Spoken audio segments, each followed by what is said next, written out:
پیارے بچوں، لالچ بری بلا ہے۔ اس پر ایک آپ کو کہانی سناتے ہیں۔ ایک گاؤں تھا، اس میں ایک چیز بنانے کا بہت بڑا کارخانہ تھا۔ اس میں مالک بڑی بڑی ڈبوں میں دودھ لے کر آتا اور پھر اس سے پنیر بناتا تھا۔ وہیں پہ بہت سارے چوہے برسوں سے رہ رہے تھے۔ وہ وہاں پہ مزے سے کھاتے پیتے، مزے کرتے، کھیلتے کودتے، پڑھتے گاتے اور وہیں پہ رہتے تھے۔ خاندانوں سے خاندان رہ رہے تھے وہاں پہ۔ ان کے دادا، نانا، دادی سب مل جل کے رہتے تھے اور بہت خوش تھے۔ بڑے موٹے تازے صحت مند چوہے تھے اور بہت خوش تھے۔ انہیں کوئی غم نہیں تھا، کھانے پینے کی کوئی فکر نہیں تھی اور وہ بہت اچھی زندگی گزار رہے تھے۔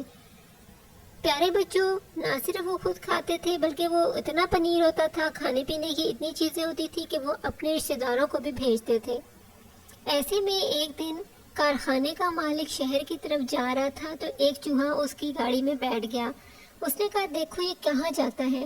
جب وہ شہر پہنچا تو چوہے نے دیکھا کہ یہاں تو بہت کچھ ہے، کھانے کے لیے طرح طرح کے رنگ برنگے پھل ہیں، مٹھائیاں ہیں، پکوان ہیں۔ جب اس نے دیکھا تو اس کی آنکھیں پھٹی کی پھٹی رہ گئیں اور اس نے آ کے سارے چوہوں کو بتایا۔ اس نے بتایا کہ ہم تو کوئی زندگی ہی نہیں گزارے، اصل زندگی تو وہ ہے جو کہ شہر کے چوہے گزار رہے ہیں، چلو ہم شہر چلتے ہیں۔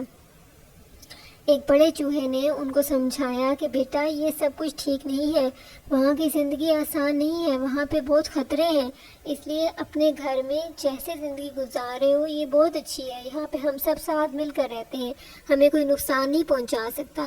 لیکن ان کو تو ایک ہی ضد تھی کہ ہم نے تو شہر جانا ہے اور ہم نے اپنی زندگی کو بدلنا ہے۔ جب وہ شہر گئے تو انہوں نے دیکھا اتنے رنگ برنگے پھل، سبزیاں، کھانے پینے کے لیے چیزیں، واو، وہ تو بہت خوش ہوئے۔ وہ خوب کھاتے پیتے، بچوں کو دیکھتے، انجوائے کرتے اور اپنی پرانی زندگی پر افسوس کرتے تھے اور کہتے تھے وہ بے وقوف ہیں جو کہ پیچھے رہ گئے، ہمیں تو یہاں ڈسٹ بن سے بھی اتنی اچھی اچھی چیزیں مل جاتی ہیں۔ بہت خوش تھے، بہت خوش تھے۔ کچھ دن اچھے گزرے، اس کے بعد انہوں نے کہا یہ کیا، جگہ جگہ مالکوں نے چوہے پکڑنے کے لیے پھندے لگا رکھے تھے، ان کو جال پر بچھائے جا رہے تھے۔ وہ کبھی ان کی کسی کی دم آ جاتی، کبھی کسی کا سر آ جاتا، جان بچانے کے لیے کوئی جگہ ملتی ہی نہیں تھی۔ وہ چھپتے چھپاتے تھوڑا بہت کھاتے، باقی اگلے دن ذرا سا آگے جاتے پھر کوئی مصیبت آ جاتی۔ چونکہ یہ گاؤں کے چوہے تھے اس لیے بھولے بھالے تھے، اتنے چالاک نہیں تھے، اس لیے بہت گھبرائے اور انہوں نے کہا یہ تو زندگی بہت مشکل ہے، یہاں سے تو جان بچا کے بھاگنا بہت ضروری ہے۔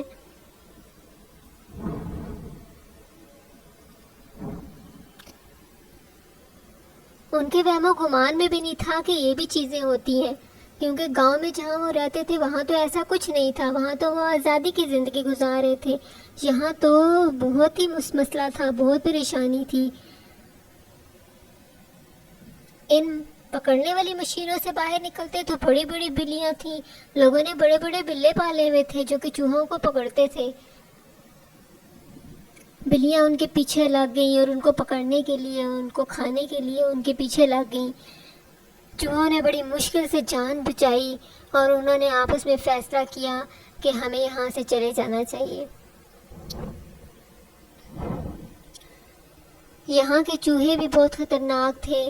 پہلے انہوں نے سوچا کہ ہم چوہوں سے دوستی کر لیتے ہیں، لیکن یہاں کے تو چوہے بھی بہت خطرناک تھے، مکار شکلوں والے، تیز تیز دانتوں والے، موٹے تازے، باڈی بلڈرز۔ اور یہ معصوم گھبرا کے چھوٹے چھوٹے سے ان کے منہ رہ گئے، یہ بہت ہی کمزور ہو گئے، کھانا پینا چھوڑ دیا، ہر ٹائم ان سے روتے رہتے۔ چوہے گھبرا کے رونا شروع ہو گئے، پریشان ہوئے، اپنے گھر یاد آنا شروع ہو گیا، اپنا گاؤں یاد آنا شروع ہو گیا۔ پھر انہوں نے فیصلہ کیا کہ رونے اور گھبرانے سے کوئی فائدہ نہیں، اپنا سامان اکٹھا کرتے ہیں اور یہاں سے جو بھی پہلی گاڑی نظر آتی ہے اس پہ بیٹھ کے چلے جاتے ہیں۔ وہ اتنے پریشان ہوئے کہ ایک دوسرے کو برا بھلا کہنے لگے کہ تمہارے کہنے پر ہم آئے تھے، تمہارے کہنے پر ہم آئے تھے۔ خیر، چھوٹا چوہا تو اتنا رویا کہ بیمار پڑ گیا۔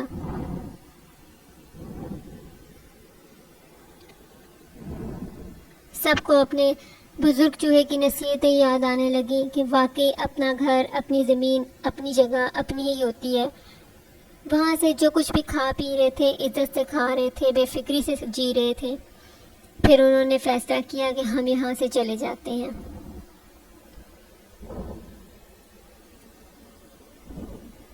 پورے راستے پرانی باتیں یاد کر کر کے ڈرتے رہے۔ بلی، ٹریپ اور ساری چیزیں یاد کر کر کے انہیں خوف آتا رہا، اور انہوں نے خیر ہمت کی اور پھر جو بھی بس انہیں نظر آئی ان میں چلے گئے، اور اپنے گاؤں پہنچ کے انہوں نے سکون کا سانس لیا۔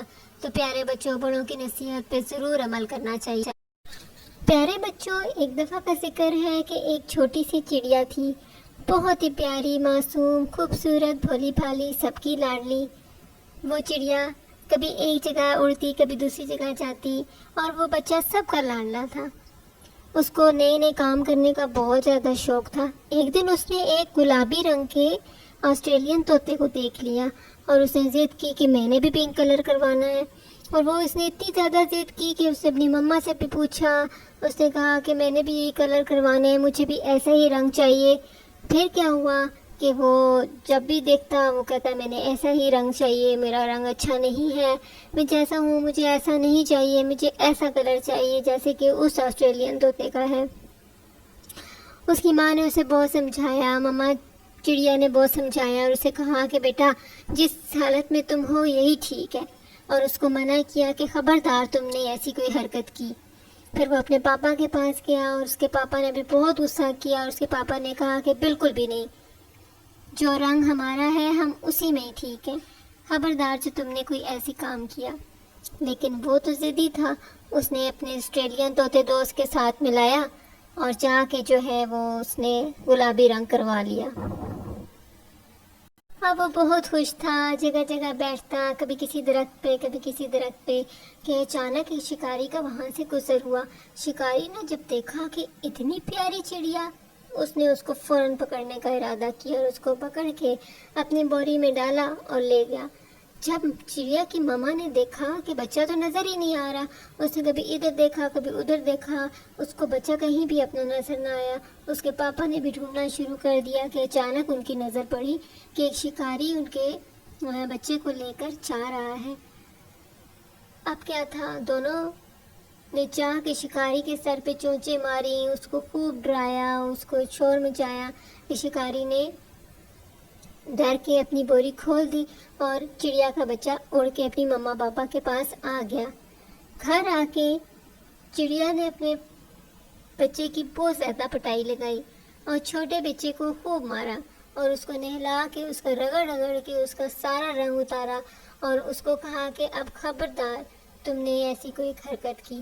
اب اس کو بھی اچھی طرح سے نصیحت ہو چکی تھی، اور اس نے وعدہ کیا کہ میں اب کبھی بھی ضد نہیں کروں گا، اور جو میری مما پاپا کہیں گے وہی بات مانوں گا۔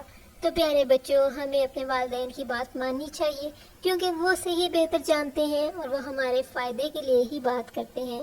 بچوں، ہمارے بڑوں کا تجربہ ہم سے زیادہ ہوتا ہے، اس سے ہمیں ان کی بات ماننی چاہیے اور ضد نہیں کرنی چاہیے۔